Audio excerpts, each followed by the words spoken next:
होश में रहो, समय आने दो। कर्म अवश्य में भोक्तव्यम, तुम्हें भुगाएगा, रो नहीं पाओगे, रो नहीं पाओगे। यहां जो आप कर्म कर रहे हैं वो आपको भोगने पड़ेंगे, अच्छे या बुरे। बिना भोग के ये नष्ट नहीं होते। एकमात्र उपाय है, जैसे आपको वकीलों के द्वारा प्रमाणित कर दिया गया कि यहां के वकील है चित्रगुप्त, पूरी सीन सहित आपकी चेष्टाओं को अंकित किया जाता है, वो आपके मन में है, आगे प्रसंग आएगा। और जज हैं यमराज, धर्मराज जी, और दंड अधिकारी हैं यमदूत, और दंड विधान जहां होता है उसे कहते हैं नरक। तो जैसे यहां जज ने कानून से अपराध करने वाले को दंड दे दिया, जाओ तुम्हें फांसी की सजा, राष्ट्रपति का अधिकार है, वो पूरा माफ कर सकता है। ऐसे ही राष्ट्रपति हैं भगवान श्री हरि। अहम त्वाम सर्व पापेभ्यो मोक्षयिष्यामि मा शुचा। अगर शुभ अशुभ कर्मों से बचना चाहते हो तो एकमात्र उपाय भगवान की शरण में होकर नाम जप करो, अन्यथा अवश्यमेव भोक्तव्यम कृतं कर्म शुभाशुभम। सुमति जी अपने पिताजी को बता रहे, यमदूत ने कहा महाराज, मृत्यु लोक में मनुष्य जो पुण्य और पाप करता है बारी बारी से उसे भोगना पड़ता है। बहुत ध्यान से सुनोगे तो आपको बड़ी सावधानी प्राप्त हो जाएगी। जो छोटी मोटी गलतियां आप हंसी खेल में करते हैं वो भी आपको दंड भोगना पड़ेगा। ये पाप और पुण्य बिना भोगे नष्ट नहीं होते कि आपने पाप कर दिया और दान दे दिया तो वो पाप कट गया, ऐसा नहीं है। पुण्य का अलग विभाग होगा, पाप का अलग विभाग होगा। अगर काट सकते हैं तो सिर्फ भगवान काट सकते हैं, भगवान का भजन काट सकता है, दूसरा नहीं। लाखों जन्मों में जो तुमने पाप और पुण्य किया है, जो एकत्रित है, उसका नाम है संचित कर्म। संचित पाप और पुण्य, और उससे जब मनुष्य शरीर मिलता है या जो शरीर मिलता है उससे जो हिसाब निकाल करके कुछ पुण्य और कुछ पाप, उसे प्रारब्ध भोग कहते हैं। फिर यहां कर जो नवीन कर्म किया जाता है उसे क्रियमाण कहते हैं। मनुष्यों के लिए जो उनका जमा हुआ पाप और पुण्य है वो अंकुरित होकर बढ़ता रहता है, ब्याज दर ब्याज। बहुत दुर्गति होती है, इसीलिए बहुत जन्म हम भोगे तो भी अपने संचित कर्म को नहीं भोग सकते।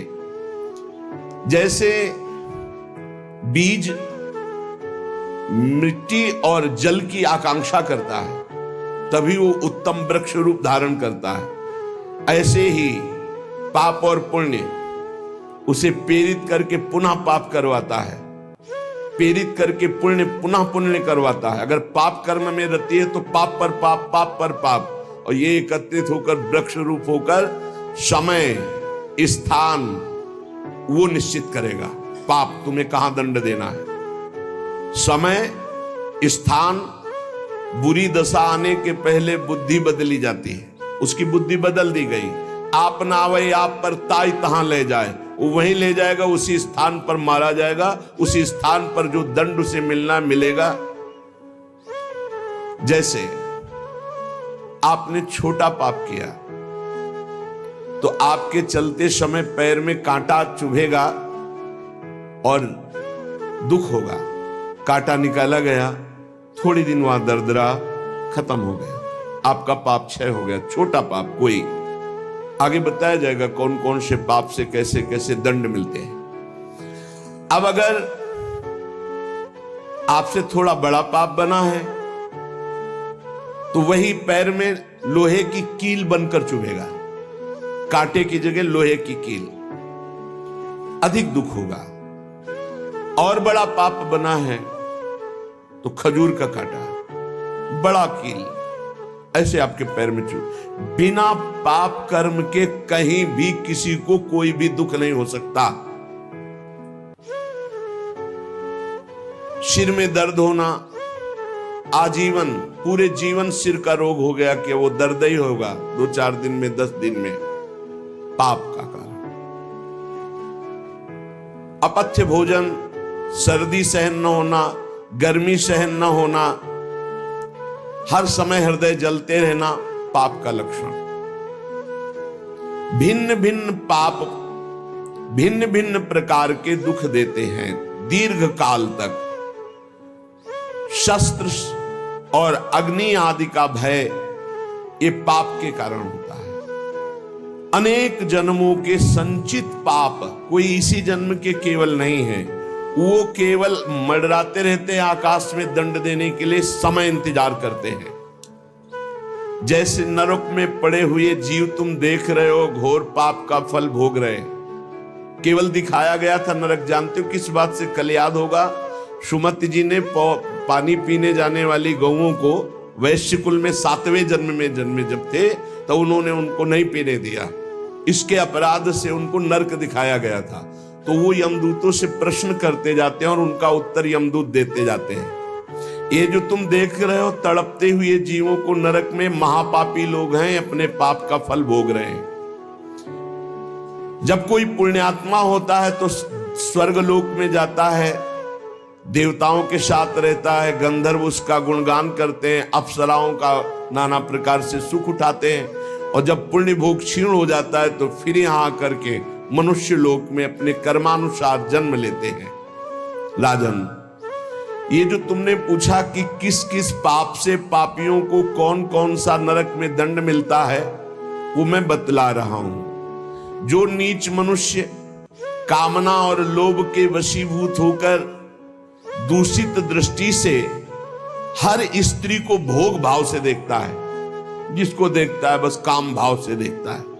बोले जो दुष्ट दूषित भाव से माताओं बहनों को भोग दृष्टि से देखता है, तो यहां बड़ी बड़ी चोंच वाले वज्र के समान जिनकी चोंच ऐसे गिद्ध बार बार हजारों वर्ष उनकी आंखों को नोचते और खाते रहते हैं। वो आंखें बार बार होती रहती हैं, बार बार निकालते। यही वहां है कि मरना नहीं है।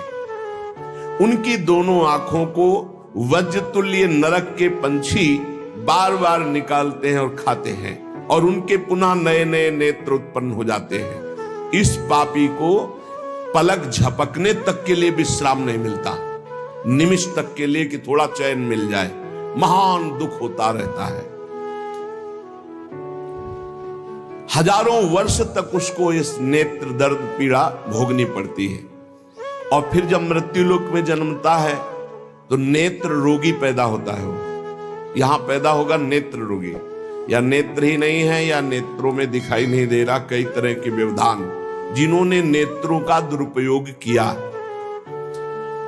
अब जिन लोगों ने, जिनको तुम देख रहे हो इनकी जबान काटी जाती है, बार बार जबान नोची जाती है, ये वही लोग हैं जो शास्त्र का गलत उपदेश किए हैं, गलत अर्थ किए हैं, अपनी वासना की पूर्ति के लिए शास्त्र का गलत प्रयोग किए हैं, जो किसी को गलत सलाह दी है तो इनकी जबान बार बार छोटे छोटे हिस्से में तलवार से काटी जाती है।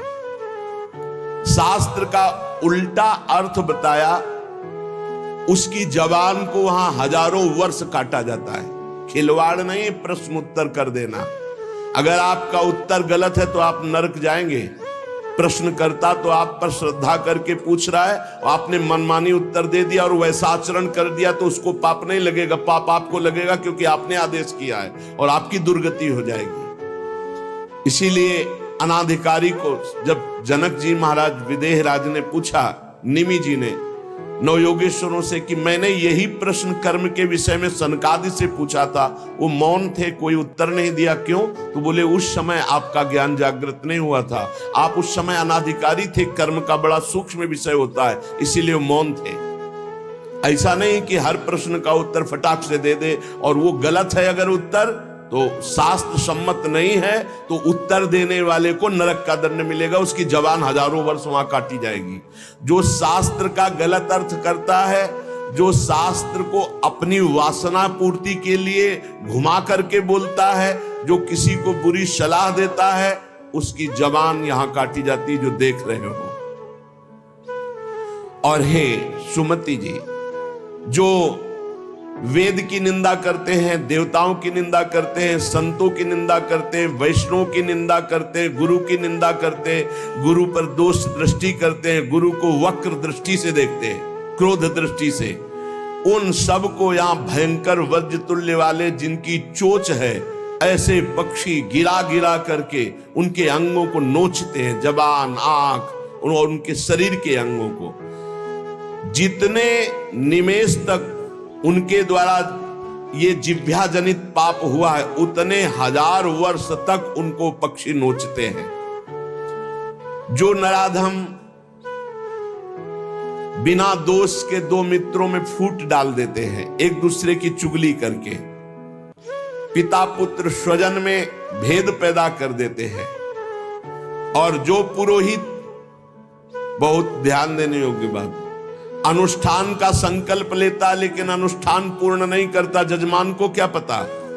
जो पुरोहित जजमान से नियत संख्या ले ली धन और अनुष्ठान पूरा नहीं किया, या जो अपनी माता और पिता का अपमान किया, जो अपनी शरणागत, अपने अर्धांग विराजमान पाणिक ग्रहण की हुई पत्नी का विविध प्रकार से अपमान और शोषण किया, वो यहां आरे से चीरे जाते हैं 1000 वर्ष तक। दिखाया, देखो ये बीच आरे से आराम आराम से एक एक अंग चीरे जाते हैं। उस पुरोहित को भी दंड मिलता है, उस पुत्र को दंड मिलता है जो माता पिता का अपमान, उस पति को दंड मिलता है जो पत्नी का शोषण, उस पत्नी को दंड मिलता है जो पति से छल करती है। आप खुली आंख इनकी दुर्गति देख सकते हैं। जो दूसरों को कष्ट देने का स्वभाव बना लिया है, बातचीत चेष्टा से कष्ट ही देना है, जो दूसरों की प्रसन्नता में जलते हैं, जो दूसरों की घरों में, सोए हुए घरों में आग लगा देते हैं या फसलों में आग लगा देते हैं और उनको प्राणांतक कष्ट देते हैं, उन अधम पापियों को यहां जलती हुई आग में जलाया जाता है। तुम देख लो, तपती हुई बालू डालकर उनको भूना जाता है और यहां आग में उन्हें जलाया जाता है। जो एक जगह निमंत्रण मिला, फिर दूसरी जगह निमंत्रण मिला, तो पहले निमंत्रण वाले को छोड़ करके दूसरे के यहां निमंत्रण पाकर फिर पहले वाले के यहां निमंत्रण पाने गया। ऐसा नहीं है, ये नरक का कारण बन जाएगा। एक जगह निमंत्रण है, वहां गए, अगर हम भूखे हैं तो भूखे, नहीं मिला तो नहीं मिला, अब दूसरे दिन देखा जाएगा। 2, 3, 4 निमंत्रण, ऐसा नहीं। जो ब्रह्मर्षि किसी देव कार्य के लिए, पितृ कार्य के लिए यजमान के द्वारा निमंत्रित किया गया और वो दूसरी जगह भोजन कर लिया, दूसरे निमंत्रण को स्वीकार करके फिर उसके यहां भोजन करने गया, तो उसको यहां नरक में 2 टुकड़े करने वाला दंड मिलता, बार बार उसके 2 टुकड़े। ये बार बार बहुत जगह भंडारा, बहुत जगह निमंत्रण, ये ऐसा नहीं है। सिद्धांत है, तुम भूखे हो तो एक जगह चले जाओ और अपना पेट भरो, भजन करो। ये नहीं कि 5 जगह चले गए तो खूब दक्षिणा 5 जगह की मिली तो सुन लो। ये तस्मा शास्त्रम प्रमाणम, ये शास्त्र है, मनमानी नहीं। पहले ऐसा कभी ब्रह्म ऋषि जन नहीं करते थे। 5 घरों में भिक्षा मांग लो, या निमंत्रण है तो एक जगह जाके पेट भर लो जो रूखा सूखा मिले। ये 14 जगह भंडारा, 14 जगह निमंत्रण, तो उसकी व्यवस्था है। ये नरक गामी बना देगा, बुद्धि भ्रष्ट हो जाएगी। जो सदैव कड़वी बातें बोलकर लोगों के दिल पर चोट पहुंचाते रहते हैं, कुछ लोगों का ऐसा स्वभाव होता है, जब बोलेंगे तो हृदय की पीड़ा प्रकट हो ही जाए, ऐसा उनका है। ऐसे हैं वो, ऐसे बोलते हैं कि अत्यंत पीड़ा दे। ऐसा करने वालों को यहां के पक्षी टूट पड़ते नरक में लाते हैं, नोच नोच करके उनको खाते हैं।